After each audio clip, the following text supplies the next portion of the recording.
Hi, welcome to CIVHC's Change Agent Chat, episode 27. During these chats, we speak with change agents who are working to create a better healthcare system for us all. I'm Stephanie Spriggs with the Center for Improving Value in Healthcare, or as we like to call it, CIVHC. In this chat, Cari Frank, CIVHC's VP of Communication, is speaking with Ken Davis, Executive Director of the Northwest Colorado Community Health Partnership, who used Colorado APCD data to look at emergency department visits and potentially avoidable costs in Northwest Colorado, specifically in Grant, Jackson, Moffat, Rio Blanco, and Routt Counties. During this chat, we learn about the challenges of their rural service area and what they discovered about ED utilization in these communities. We recorded this chat in September 2018.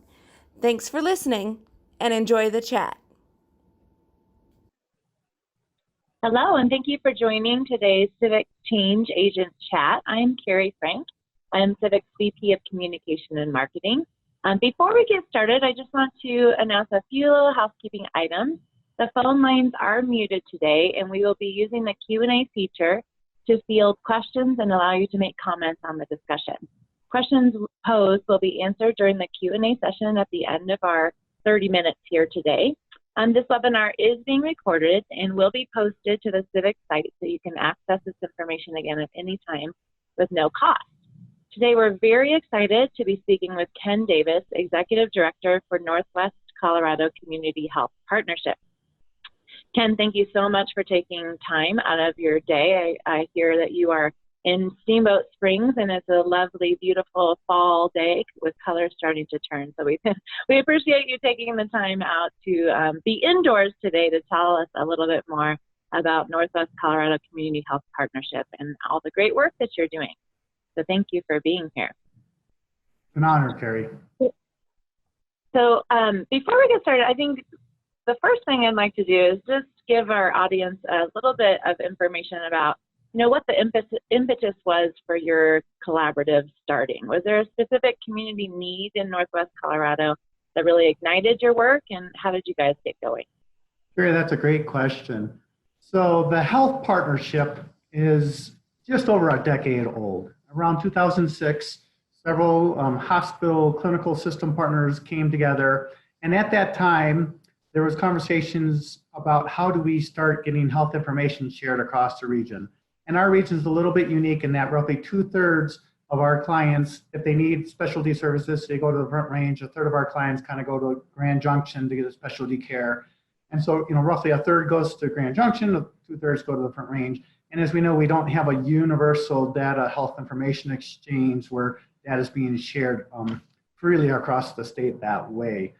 That was 2006. Well, that conversation continued for the past 12 years, and we just actually got a regional health information exchange that connects the Front Range and Western Slope HIEs together. So that's us.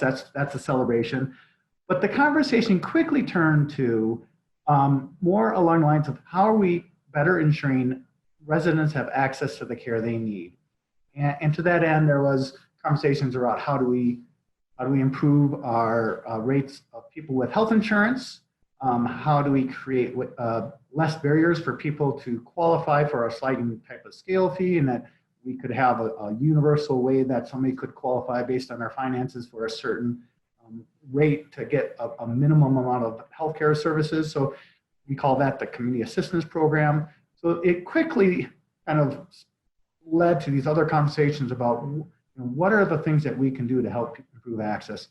Conversations led to development of a federally qualified health center that was opened up as a result of the Health Alliance. And then more recently, probably in the last 5 years, we've really been the leader around mental health issues, specifically helping to get integrated behavioral health services in primary care services, primary care centers, and doing care coordination as a community-based agency, not a clinically based agency. There's some nuances around that. I think what is important is that the health partnership provides that community linkage along with the clinical systems. And it's this trusted space where we can come and kind of have alignment. Yes, many of our partnership agencies kind of compete for clients for their services, but ultimately, when we come together, we're addressing a community identified need, such as improved behavioral health services. That becomes a central conversation, and some of those competing interests kind of melt away around the table. And then when we leave the office, certain people get back into competing for those client lives, but in general, it really creates this unique opportunity for us to be more collaborative and less competitive when we're dealing with these really complex social issues. That's excellent. So you mentioned that, the behavioral health and integrated care is really a primary focus. Would you say that that's probably the biggest push that you guys have right now as far as initiatives, and who are really the key players, and how does that work in the space of clinical versus community-based mental health integrated care? Oh, okay, Cari. Well, I'm going to give you the abbreviated version of this. Obviously, this is one of those questions that I think I could go on and on about, honestly. Key players are this. We have a key partner, Grand County Rural Health Network. They're a sister agency, Health Alliance, and they really serve Grand and Jackson County. They serve on our board. We're very much aligned around health equity advocacy work, around data, around our care coordination strategies, and behavioral health interventions. So that's an important key player. Obviously, Yampa Valley Medical Center, UC Health, is now a very key player. They've always been a key partner and supporter of the health partnership. Northwest Colorado Health, they're the dynamic federally qualified health center, public health agency, home health hospice, dental service, integrated behavioral health. So again, another key player across multiple counties that we work very closely with on some of our programs and the initiatives that we have at the health partnership. We have the Yampa Valley Medical Associates, which is a private practice. So it's a private practice that is doing practice transformation work in primary care. So they've got some invested interest in making sure that they're staying up to speed on some of the latest innovations on how we're going to collaborate and make healthcare better for our communities. Casey's Pond, which is this comprehensive nursing home, assisted living facility, just a great resource here in the region for seniors as we're aging and if we're no longer able to live at home. It's really a great place. And so they're an important partner. Then we have Routt County DHS. So the Department of Human Services is really important from a social aspect, and always trying to, clinical systems, we can get really clinically focused. We have Routt DHS says, hey, what about income? What about housing? What about like she's really good at trying to pull us in and remember, reminding us of how all of these other social terms of health actually play a bigger role in people's health outcomes than the actual delivery of healthcare. So that's an interesting conversation. And then I would be remiss if I did not mention Mind Springs Health. Obviously, Mind Springs Health is our community mental health center, and they're a strong partner across all of our 5 counties. And then last but not least, Rocky Mountain Health Plans, because without Rocky Mountain Health Plans, we would not do the work that we do around community care coordination. And as we move into the regional accountable entity models, they're clearly our strongest partner and funder of the activities that we do to support those initiatives. Now, so you talked about what are our focus areas. Health and wellness system improvement is a huge one for us. We're really using a cross-system, cross-county, collective impact model, really all guided by, our compass is really the northern part of the IHI, the quadruple aim. We're talking about improving patient outcomes, controlling our costs, enhancing patient outcomes, and really most importantly, really trying to support joy in the workforce or joy in the workplace. We see a significant amount of burnout, not only amongst clinical staff members, but also a lot of the community-based agencies who are providing social services. So we see a unique opportunity for us to support some of the wellness initiatives and activities in our communities. Then we talk about community navigation. How are people navigating health systems, which is a complex system of their own, but how are you navigating all the community resources? Because so often we get people who are not able to really navigate either one of those. So having a community-based, kind of a neutral entity that is there to talk to our clients, hear what their needs are, identify what their goals are, and then walking alongside them in that journey. So community navigation is really important in that regard. But another part of that is bringing the people who are doing the work together at least once a month as well. And we help to lead some wellness activities for them, and we start discussing where is there duplication and how can we avoid duplication, because resources are limited and we cannot afford to have 3-4 agencies all doing the same thing for certain individuals. So, you know, we're trying to identify in those monthly meetings who's the lead agency on a particular client such that we're not duplicating so much of our efforts at addressing people's needs. Last but not least, a focus area that's dear and dear to my heart to the Civic is how are we leveraging regional data? Okay, so, you know, when we're building out community dashboards using a Thriving Well Colorado framework, I think that's exciting work.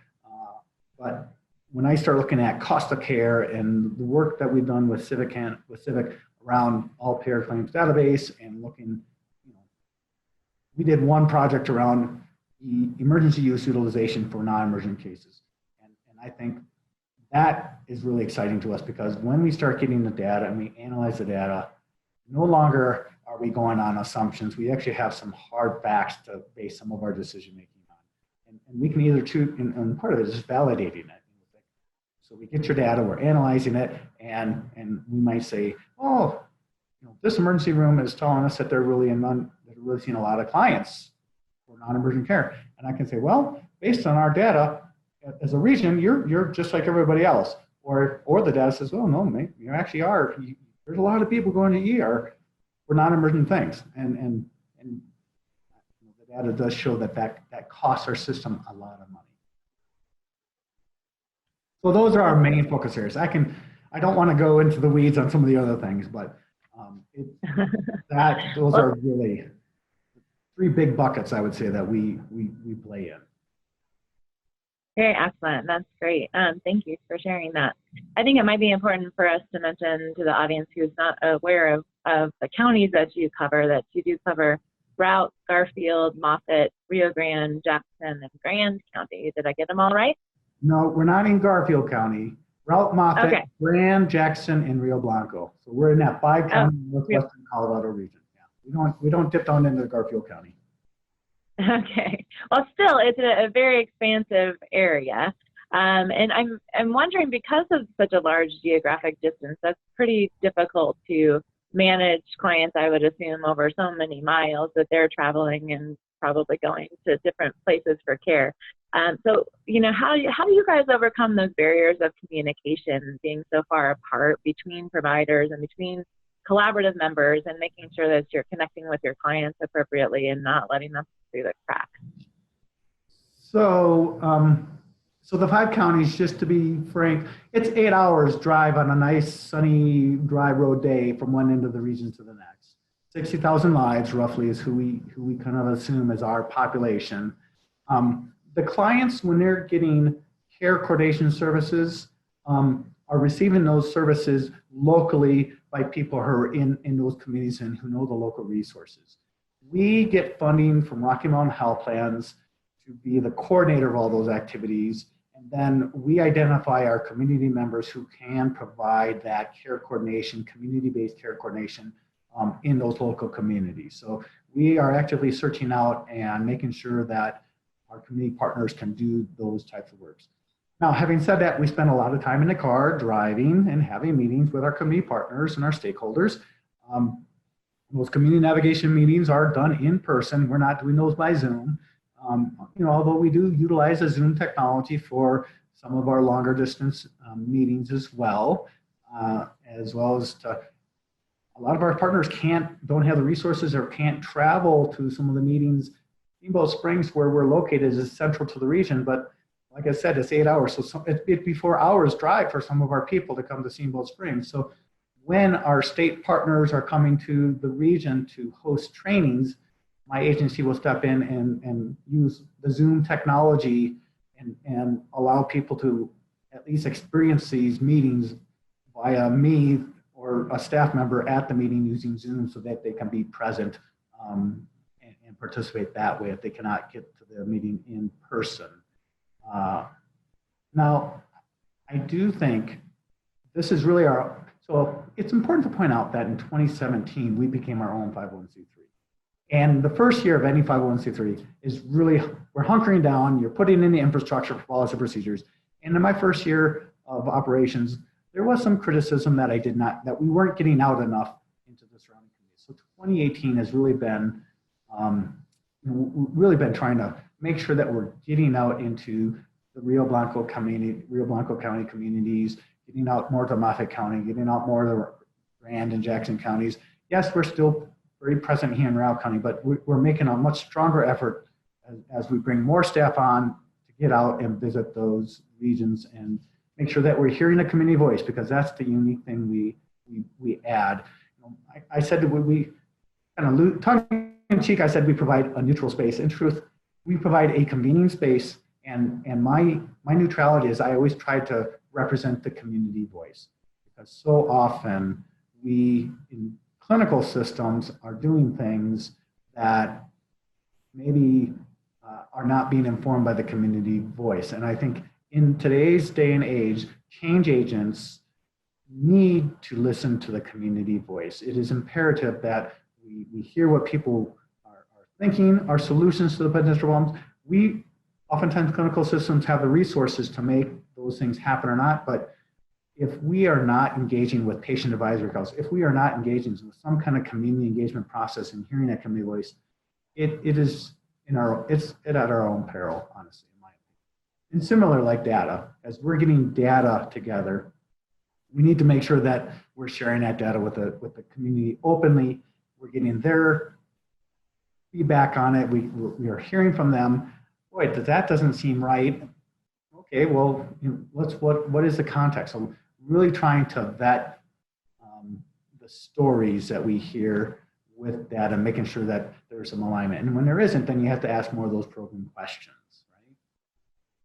So yeah, well, and we love that, because Civic's mantra is that really where change is happening is where the data and the communities are coming together, and you're really listening to the patient voice. So we love hearing that, and that's kind of a great transition on understanding a little bit. I'd love to know a little bit more about what you found from the data that you got from the APCD regarding, avoidable EDs, but then also matching that to the reasons why, because you can look at data all day long that says, oh, we have people going to the emergency department for these reasons that are not emergent, but then you have to take that a step further. I'm assuming you guys have done some discussions with your community, or at least some thoughts on why they might be accessing the ED instead of other alternative places for care. There's lots of reasons why that could be happening. Yeah.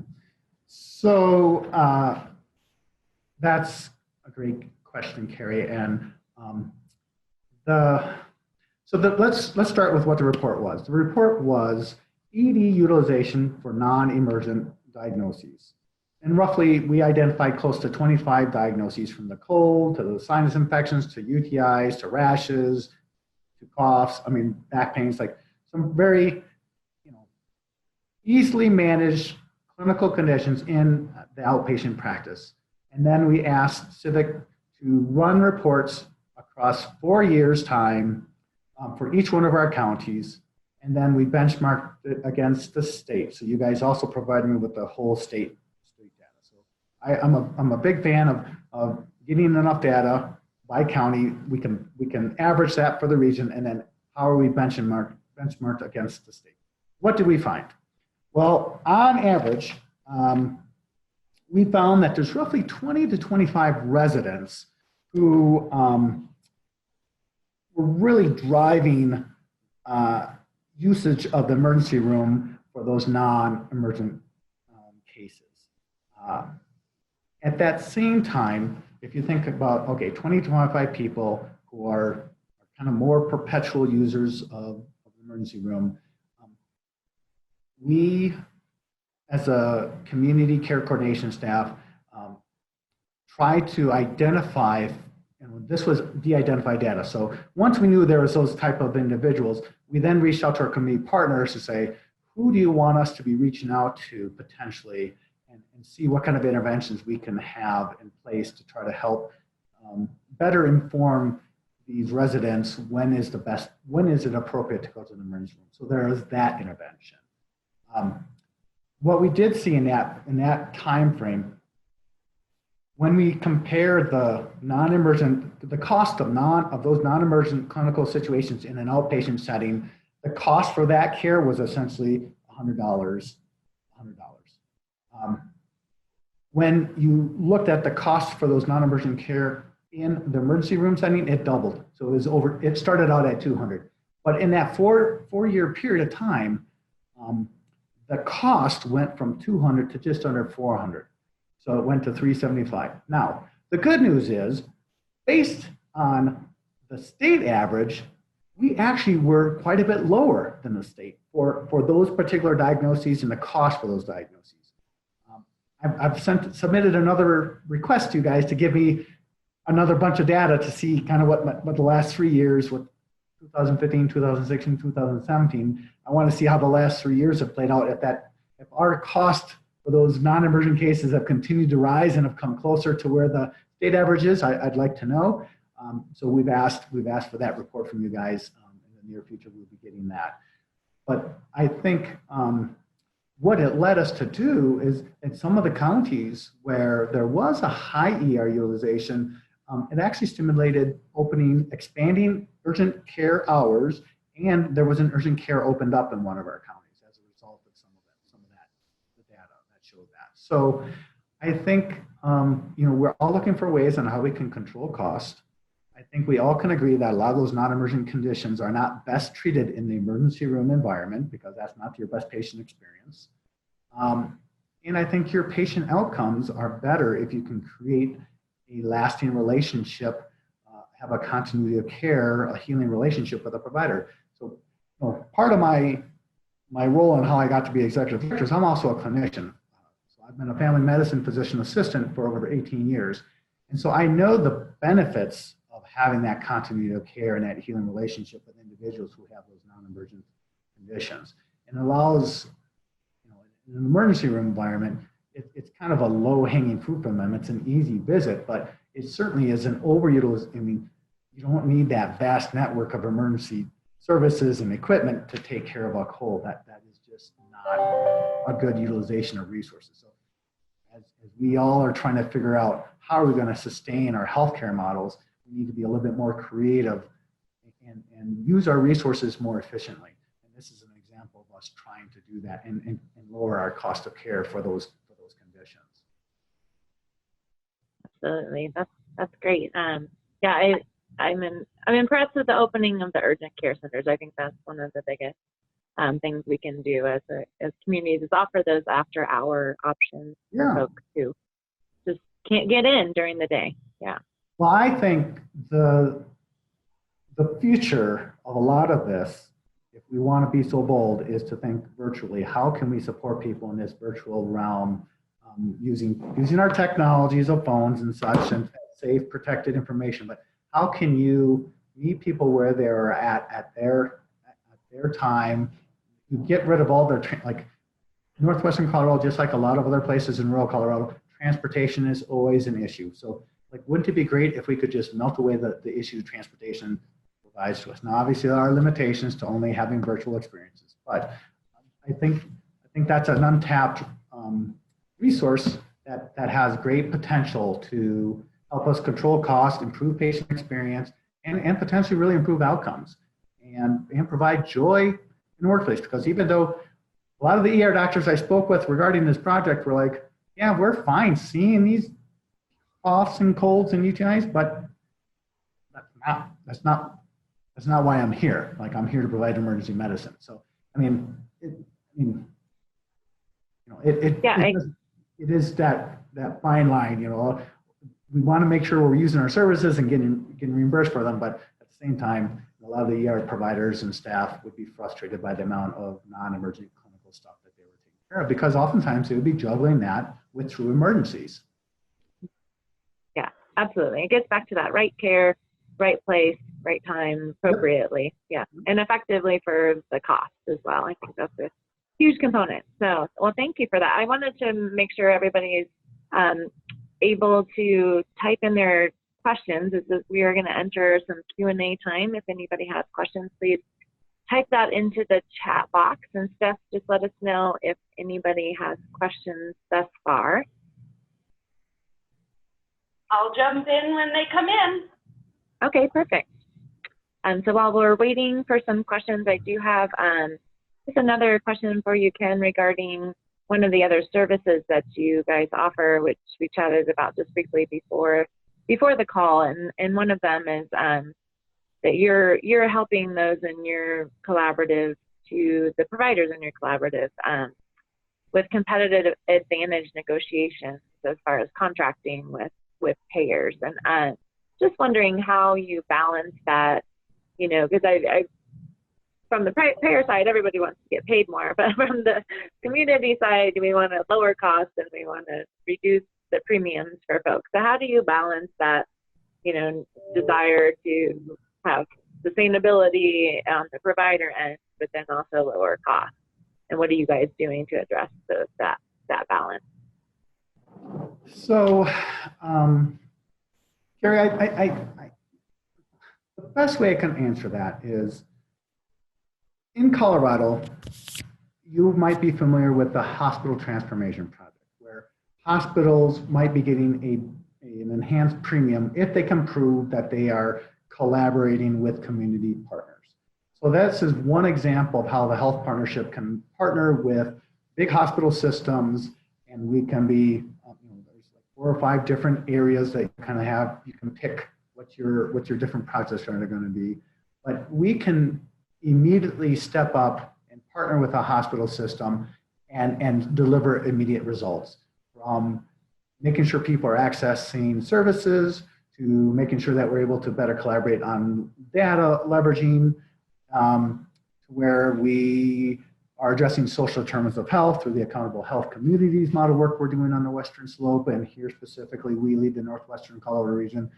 There are so many different ways in which we can position hospital systems in their partnership with us to be better positioned to get those enhanced reimbursement rates. If you carry that forward to the Medicare models, where they're going to be looking for health outcomes, you know, one health outcome that is extremely impressive to me with what we've been able to accomplish at the health partnership is a coordinated effort to address the opioid epidemic in our region. And in one year, we went from having 19 opioid-related overdose deaths, where we only had 5 at the end of 2017, so the 74% reduction in 1 year. At the same time, our national rates have increased by 16.9% opioid-related overdose deaths. So far in 2018, we're in our 9th month, and I've been made aware of 1 opioid-related overdose death. So whatever we're doing, which is a comprehensive, community, clinically integrated, educational, prevention, treatment approach, is working. Do we still have problems with substance use disorder? Absolutely, but we feel like we're able to really deliver some pretty impressive outcomes on some pretty complex social issues that we're addressing. And I believe as we're rolling out the accountable health communities model, one area we're starting to address now is food insecurity. So I have, you know, once we start wrapping this comprehensive community and clinically integrated approach to addressing a complex issue like food insecurity, I have great faith that we will continue to move the needle in ways that's improved as well over periods of time. So I, with great confidence, can say to any hospital system, if you come and partner with me and support me, we're going to be able to do better things together than we are able to do things apart. Absolutely. Well, that's exciting work with the opioids. We might have to have you back on a chat just to talk about that project in and of itself, because I know that that's such a struggle for so many in our state and across the country. So great work on that. That's exciting results and definitely amazing for Coloradans in general. And I don't think we have any questions from the audience, Ken, so I think we'll go ahead and wrap up since we're coming to the top of our 30 minutes. So I just wanted to thank you again for a wonderful discussion and for your time and sharing all of the great work that you guys are doing. We look forward to keeping tabs on all the great stuff that you're doing, and again, maybe having you back on the chat here really soon. So I just wanted to remind everybody that this discussion will be shared via social media and our Civic website in the upcoming days. It'll be available as a link. And then our next chat is actually next Tuesday, September 18th, and we'll be talking to 9 Health Fair about how they're using volunteers in the media to engage communities around health. And we also have a special webinar next Tuesday. We talked a lot about social determinants of health here, but we're going to be featuring Project Angel Heart on Tuesday the 19th, upcoming, and the results of the study that they did using the APCD data to share the ROI on the services that they provide for nutritionally tailored meals for folks with chronic illness. So looking forward to that, and thanks again, Ken, for all this great information. We hope you have a great day. Enjoy that weather out there in the mountains. Thank you, Cari. Thanks Take for care. having me. Bye. Bye-bye.